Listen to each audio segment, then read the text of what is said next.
다음 주제 조다니엘 기자가 계속해서 함께합니다. 자, 우리 현역 장병들이 주목해야 할 내용인 것 같습니다.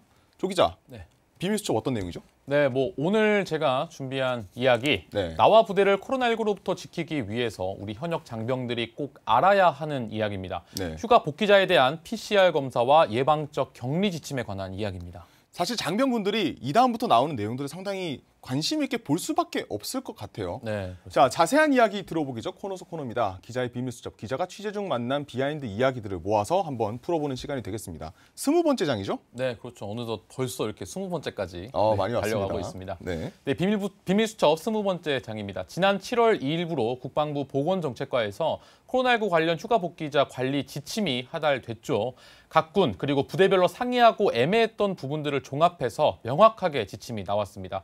또 이와 함께 SNS에서 화제가 됐던 PCR 검사 시 공가 사용에 대한 부분도 한번 짚어보겠습니다. 그렇죠. 이 부분이 사실 헷갈려하는 부대들도 많고 뭐 이를테면 야전 부대에서는 근거가 어딨냐? 그렇죠. 뭐 장병들은 뭐 들어봤다. 뭐 이렇게 되니까 네. 약간 헷갈렸을 수도 있을 것 같아요. 네. 자, 그러니까 공가 이거 결과적으로 어떻게 되는 거예요? 네, 일단 이 부분이 가장 궁금할 것 같아서 가장 먼저 설명을 드리도록 하겠습니다. 네.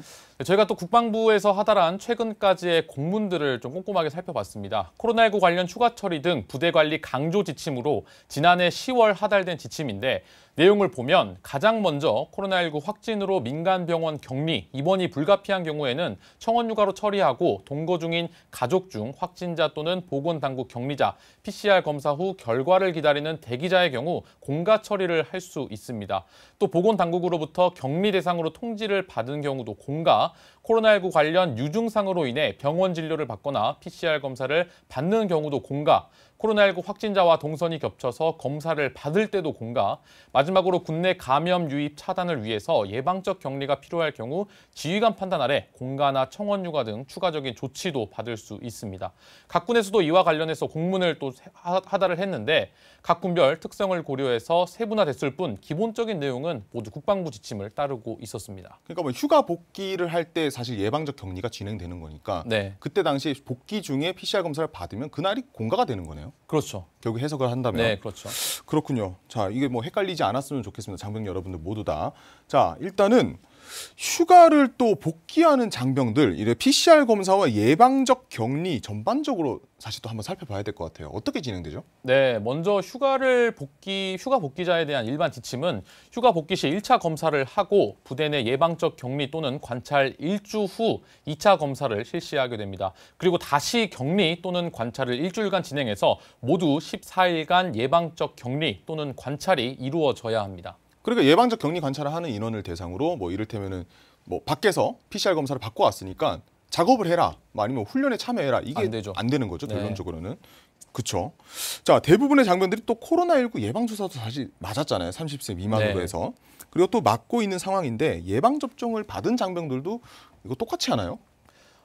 사실 조금 다르긴 합니다. 예방접종을 받은 장병들은 내용이 조금 다른데 휴가 복귀 시 PCR 검사를 받고 결과가 음성, 코로나19 의심 증상이 없으면 격리 없이 14일간 예방적 관찰이 진행이 됩니다. 아, 격리 없이. 예, 격리 없이 이제 관찰로만 네네. 하는 걸로 이를테면 이상 징후가 발현이 되면 이제 또 한 번 더 PCR 검사를 받을 수 있는 거 그렇게 되는 거네요. 네. 자, 이게 격리든 관찰이든 휴가 복귀 후 14일 동안은 사실 주의 깊게 살펴봐야 되는 건 당연한 거고 네.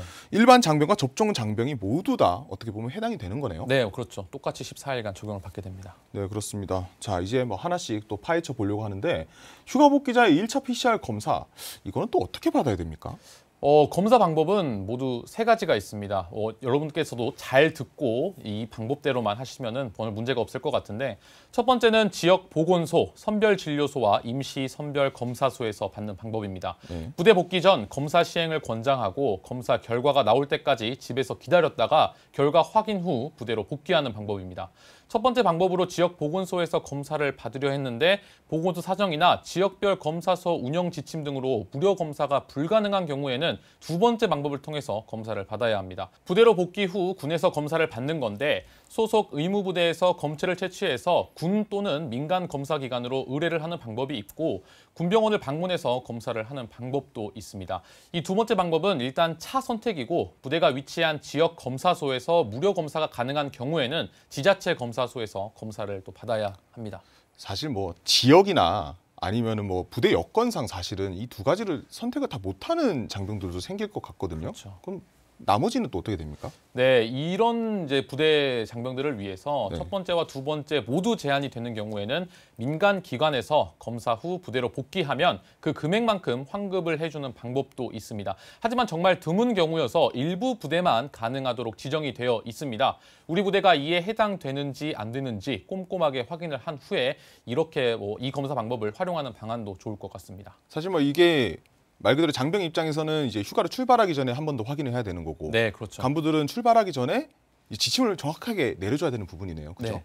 자, 그럼 1차 검사를 받고 부대로 복귀를 했습니다. 네. 들어왔는데 그 다음은 어떻게 됩니까?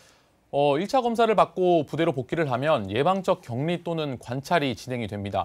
전국적인 유행 상황과 방문 지역, 부대 임무 수행 여건 등을 고려하되 1인 예방적 격리를 우선으로 하고 상황과 여건에 따라 집단 격리와 예방적 관찰 순으로 결정을 할 수 있습니다. 이거 뭐 대충 들어봐도 접종 맞은 장병들도 마찬가지겠네요. 네, 그렇습니다. 네. 예방접종을 받은 장병들은 기본적으로 14일 동안 격리가 아닌 예방적 관찰이 진행이 됩니다.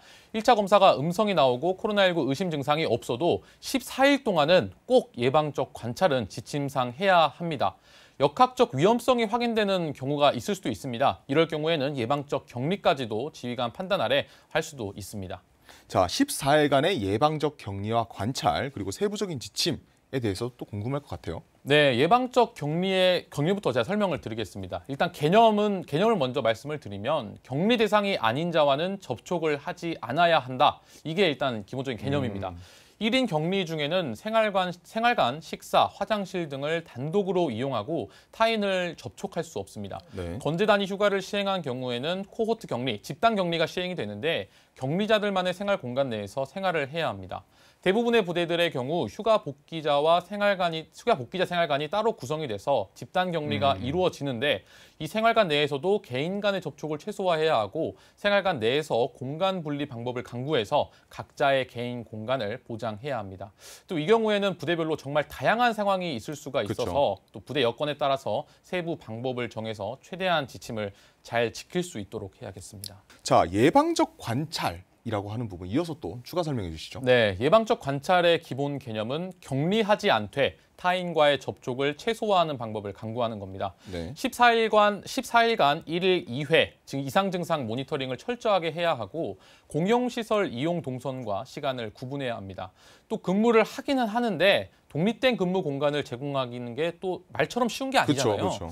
네, 이런 이유로 근무 공간에서 근무자를 포함한 함께 근무하고 있는 모든 장병들은 방역 지침을 철저히 준수를 해야 합니다. 네. 또 가장 중요한 부분인데 예방적 격리 또는 관찰자가 고립감이나 불리한 처우를 받지 않도록 부대에서는 관심을 가지고 정신건강 활동과 진료 여건을 잘 보장해 줘야겠습니다. 사실 짚고 넘어가야 될 점이 있어요. 이를테면은 매몰된다 하잖아요. 네. 말 그대로 격리된 장병들에 너무 매몰돼서 격리되지 않은 장병들이 2차 피해가 없도록 하는 부분도 사실 또 그렇죠. 포인트일 그 것 부분도 같아요. 되게 중요하죠. 그렇죠.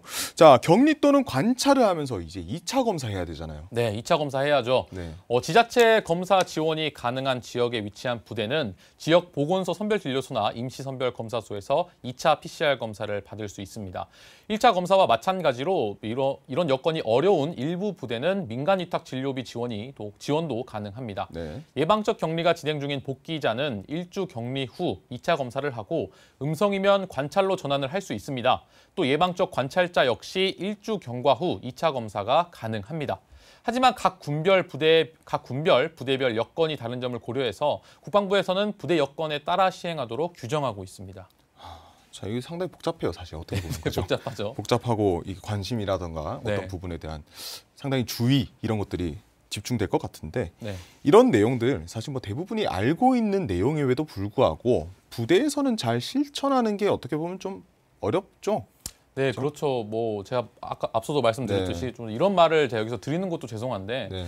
정말 어려운 상황입니다. 하지만 4차 대유행 속에서 나를 지키고 부대를 지키는 일이 결국에는 군 고유의 임무인 대한민국을 지키는 일이라고 생각을 합니다. 또 많은 분들도 그렇게 생각을 하실 거라고 저도 믿고 있습니다.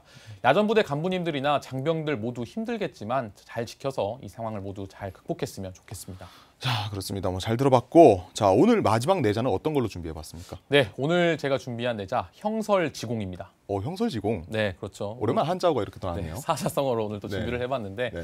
반딧불과 눈빛으로 글을 읽어서 공부를 하며 이룬 공우를 일컫는 말이죠.